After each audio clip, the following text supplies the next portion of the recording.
Silipin po naman natin ang sitwasyon sa Quezon City. Naroon si Susan Enriquez. Susan?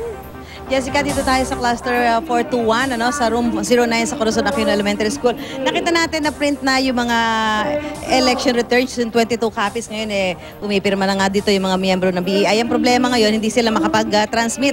Alamin natin dito sa mga miyembro ng BEI. Ma'am, ano yung problema natin? Ba't hindi tayo makatransmit? Mahina po kasi yung signal. Okay, so kung paano, parang nag-try kayo na nag-try pero hindi pa rin? Opo, hanggang ngayon po nagtatry pa rin po. Hanggang ngayon nagtatry. So anong magiging susunod nating gagawin kung kasi medyo mahina talaga yung signal dito? Ano po, bali, sige ma'am. Ano gagawin natin, ma'am? Ano po, kapag hindi po talaga na-transmit, kukunin na lang po yung SD card niya dyan sa machine, tapos ilalagay sa envelope, dadalhin po dun sa Comelec sa City Hall, tapos sila magta-transmit po uli doon. Okay. Gaano katagal tayo magta-try dyan, ma'am? Itatry nyo para makapag-transmit hanggang meron ba tayong cut-off, may oras? Wala naman po, hanggang kaya. Hanggang kaya, o nga, pero hanggang abutin ba kayo ng hating gabi dito na magta-try? Hindi naman po. Okay. Siguro mga last na yan. Last na yan na try. Okay, tapos? Lima na yata kami ng try.